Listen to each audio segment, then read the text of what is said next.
ezaaniriza Katikkiro.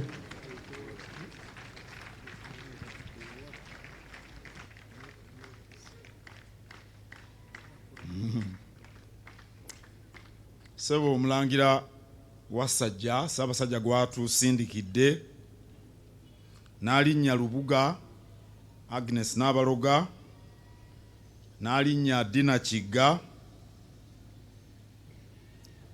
Oweekitiibwa Dan Muliika Katikkiro eyawummula, Oweekitiibwa Twaka Awaaso omumyuka asooka wa Katikkiro, Omulangira Felix Muteesa n'abambejja abali awo, Oweekitiibwa Patrick Luwaga Mugumbule omukubiriza w'olukiiko n'omumyuka Oweekitiibwa Ahmed Lwasa, baminisita ba Ssaabasajja, ab'amasaza, abakulembeze b'eddiini be tulina olwaleero abaatwanjuliddwa,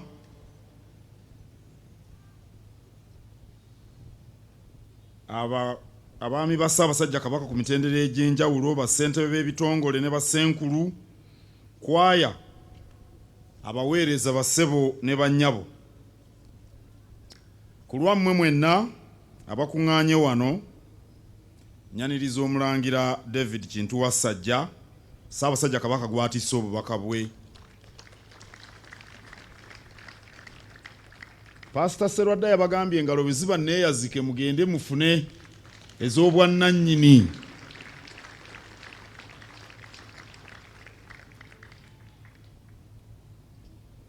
Ku mukolo guno abaweereza ba Kabaka bakuŋŋaana era nga bw'obalaba, era emirimu ne tugikomekkereza egy'omwaka mu butongole.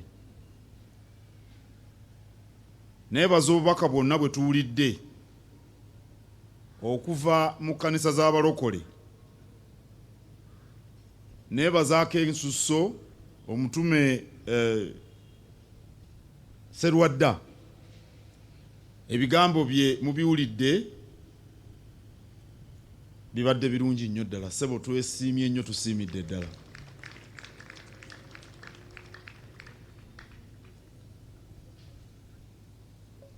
Neebaza kwaya ez'enjawulo eziri wano. Neebaza kwaya ez'enjawulo eziri wano. Naye neebaza nnyo kwaya y'abaweereza ab'Obwakabaka, kubanga muba kuyimba bubi mwandinswazizza, naye muyimbira ddala mwatendekeddwa bulungi. Obudde mbadde mbeera wano nga buli gyenzira maloboozi, ndi mu nkiiko maloboozi, naye ebibala tubirabye. Mwebale nnyo, mwebalire ddala. Ssebo Omulangira, gavumenti ya Kabaka wamu n'ebitongole by'Obwakabaka bikoze emirimu mingi nnyo ddala mu 2023. Mu gavumenti tufubye okukola emirimu nga tugiyisa mu nnambika n'enkola entongole ze tuzze tubangawo. Tugambe bwe tuba twetaaga abaweereza, tufuna abalina ebisaanyizo ebigendera ku mulimu. Bwe tuba tugula ebikozesebwa oba okutunda ebyo ebiba bituuse okweggyako, era tukikola mu ngeri nnuŋŋamu egobererwa mu nnambika ezaatongozebwa. Mu 2023 tufubye okutumbula ekifaananyi ky'Obwakabaka nga tukyaza abagenyi ab'enjawulo omuli ababaka b'amawanga, abakulembeze b'eddiini, abakungu ba gavumenti eya wakati n'abalala bangi. Ate naffe tukyalidde abalala omubadde n'abakulembeze ab'ensikirano. Tufunye bannamikago abawera ate nga ba muzinzi. Abamu Pastor Sserwadda aboogeddeko bwe yagenze Ekigo n'alaba amayumba agateŋŋeenya, tugazimba ne bannamikago. oli waddembe sebo okwegulirayo ennyumba naye nga bwe wagambye oyinza n'okusalawo n'ogigula essentema. Tutuuse ku bantu ba Kabaka be yatukwasa eyo mu bitundu byabwe ne tubamanyisa enteekateeka z'Obwakabaka tugambe mu kulwanyisa obwavu nga tubakubiriza okulima emmwanyi n'ebitooke wamu n'okulunda. Tubatuuseho ku nsonga z'ebyobulamu. Abavubuka tutambudde nabo. Omuntu owa bulijjo akyasoomoozebwa embeera y'ebyenfuna naye luno tetwagala kulufuula luyimba anti Omuganda agamba nti obwavu mpologoma bw'oteerwanako ekulya. Bwe tutyo tulina okukola buli ekisoboka okugaziya ennyingiza ya gavumenti ya Kabaka ate n'ennyingiza mu bitongole egazuwe nga tutambulira mu nkola ey'omulembe omujja. Enkola ey'omulembe omujja erina ennyingo nnya: obuyiiya, obunyiikivu, obwerufu ate n'okukola n'okwagala. Ssebo Omulangira, neebaza abantu ba Buganda olw'okwolesa omwoyo gwa Buganda ogutafa mu 2023.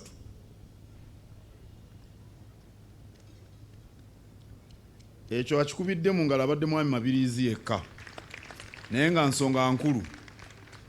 Tewali nteekateeka gye twanjulidde Obuganda n'etajjumbirwa. Tugambe okugaba omusaayi, okutwala abaana mu kisaakaate, okulima emmwanyi n'ebitooke, okwetangira endwadde nga mukenenya oba kaakati twabakanye n'okulwanyisa omusujja gw'ensiri, okuwuliriza emikutu gyaffe. Omutume Sserwadda ayogedde nnyo ku impact, nange nagyogererangako nnyo impact yeyo, naye bawuliriza nnyo ne CBS ne BBS bagiraba. Okusimba emiti, okwetaba mu misinde gya Kabaka, okulaba omupiira gw'amasaza, okwetaba mu mipiira gy'ebika, okwaniriza omutanda ng'alabiseeko eri Obuganda, okubeera obumu naddala ku nsonga za Buganda, okuleeta oluwalo, okuleeta amakula. Ssebo Omulangira, bw'otunula mu luggya wano olaba ng'omuddo guweddewo, tulaba ettaka. Si mu bubi abantu ba Buganda tebavaawo wano, be balinnyiridde omuddo guno, omwoyo gwa Buganda ogutafa. Neebaza abantu ba Buganda olw'omwoyo gwa Buganda ogutafa era kankiddemu. Era mbasaba mugukuume era mugunyweze ne mu 2024.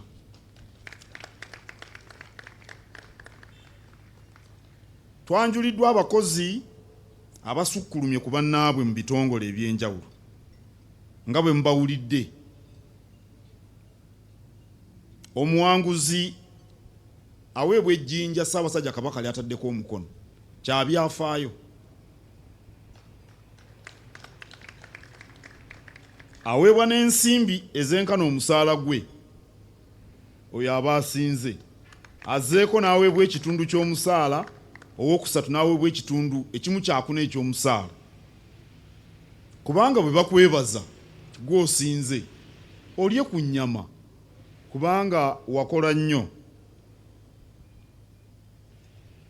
Tetuwa mukozi yenna mulimu lwa kwagala kujjuza kifo, naye omukozi aweebwa omulimu olw'okwagala okubaako kyagattako. Awo nno abakozi abalala munyiikire, nammwe mulondebwe muwangule. Ndowooza nti obuweereza bwe bujja okwongera okunyirira, okuvuganya bulijjo kuvaamu ebirungi. Enteekateeka eno ey'abakozi yagenda ne mu bitongole, kubanga tewali Kabaka kitongole kyateekawo kutuusa mukolo. Buli kitongole kirina ebigendererwa, ekitegeeza nti obuweereza bw'ekitongole nabwo bulina kuba bwa mutindo. kyetuva tubipima ne tulaba abasinze okunnyikiza obuweereza okusinziira ku nnambika nga bwe zibaweebwa. Owookusatu mu bitongole omwaka guno ye CBS FM n'obubonero 86 n'obutuntundu 93. Owokubiri ye Ketu Telecom n'obubonero 87 n'obutuntundu 73. Ekitongole ekikize byonna mu bitongole ebisoba 20 ebya Ssaabasajja Kabaka, Lubiri Nnabagereka Primary School yeewangudde n'obubonero 89 n'obutuntundu 17. Lubiri Nnabagereka agenda ne Sseddume w'ente. Telecom agenda kugenda embuzi 2. Ate CBS FM bagenda n'ekimeme w'embuzi emu. Tukakasa banaasala ne bawujja emisito ne giyitiŋŋana. Nkoowola batwala boodi ez'enjawulo okwetegereza olupimo kwe tugabira obubonero, balabe we batereeza naddala awo ekitongole we kiba kyafunye obubonero obutono.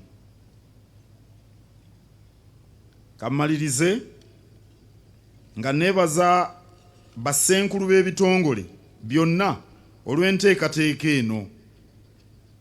Neebaza ak'ensusso ssenkulu wa BLB omukungu Simon Kaboggoza n'aba BLB kubanga enteekateeka ez'omwaka guno be bazikulembeddemu. Omwaka ogujja BBS yeneekulemberamu enteekateeka. Era omwaka ogujja aba Church of Uganda be banaakulemberamu ennyimba n'essaala nga tumalako 224. Ssebo Omulangira, wawulidde Kalabalaba ng'ayogera ku lukiiko lw'abassenkulu. Olw'okuba ebitongole bya Kabaka byonna birina Oluganda, twateekawo olukiiko olubagatta bassenkulu. Era tubawa ssentebe bwe batuula ne bawaŋŋana amagezi, buli omu n'abuulira munne ebimusoomooza, n'amubuulira ebyamwanguyira, ebitongole byongere okunyiriza empeereza. Oweekitiibwa Anthony Wamala yali ssentebe w'abassenkulu okutuuka mu mwezi ogw'omunaana, ate Kabaka bwe yamuwa obwa minisita. Entebe ebadde ekuumibwa omukungu Roland Sebuufu okuva olwo. Kakati njagala kulangirira nti akakasiddwa Roland Sebuufu. Omukungu Roland Sebuufu akakasiddwa nga ssentebe w'olukiiko lw'abassenkulu, ng'amyukibwa omukungu John Kitenda omuwanika w'enkuluze. Omuwandiisi y'omukungu Mirembe Sensua, oyo ye ssenkulu wa Werinde Insurance. Tubasaba mutwale maaso emirimu gy'olukiiko olwo nga tunyweza buli kitongole, kubanga ebitongole bino gy'emikono n'amagulu gaffe mu kunnyikiza n'okutuusa obuweereza. Njagala nnyo okwebaza Oweekitiibwa Anthony Wamala olw'omulimu gwe yakola mu bassenkulu, era nsuubira nti n'omulimu Kabaka gwe yamuwadde ogwa minisita ajja kugukola bulungi. Mu ngeri y'emu muyozaayoza okulondebwa ne mwebaza n'emirimu gye yakola mu Buganda Royal Institute of Business and Technical Education, ate n'okukulisa omukungu Joseph Senkusu kuba kaakati yalondeddwa nga ssenkulu wa Buganda Royal.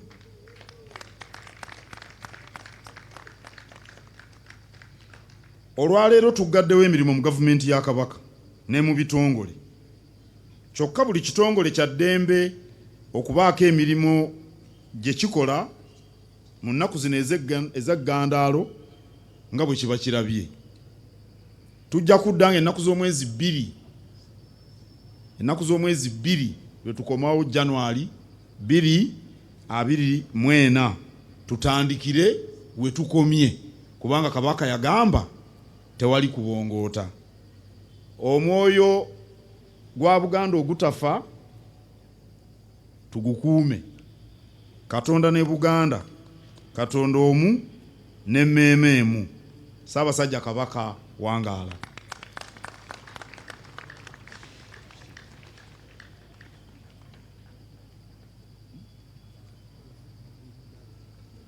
Abalubiri Nnabagereka Primary School erinnya lyammwe liwandiikiddwa ku ngabo eno, mujje tugibakwase nga mwe abawanguzi. Abalala mubakubire engalo, temukwatibwa bujja.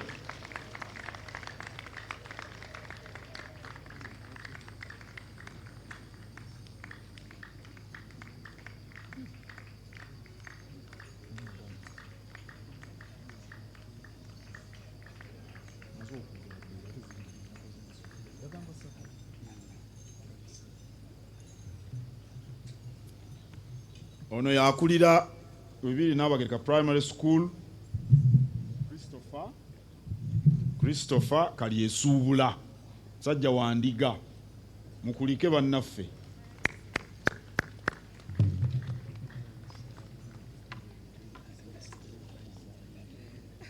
Nkowoola aba BBS mujje wano tubakwasa obuvunaanyizibwa bw'okuteekateeka omwaka ogujja nga n'omulangira Kabaka gwatusindikidde abalaba.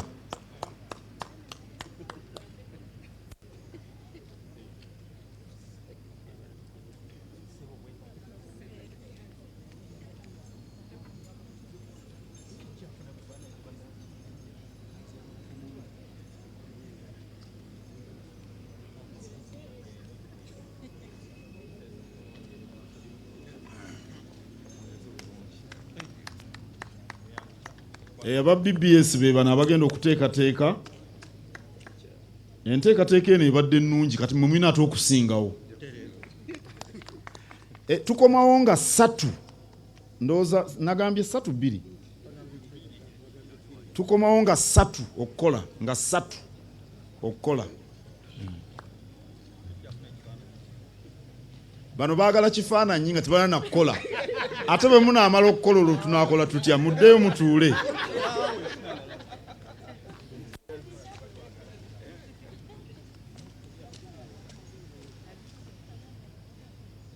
Kaakati ku ssaawa eno kambasabe engalo muzitegeke nga ngenda okusaba omubaka Ssaabasajja Kabaka gwatutumidde okututuusaako obubaka bwe, Omulangira David Kintu Wasajja.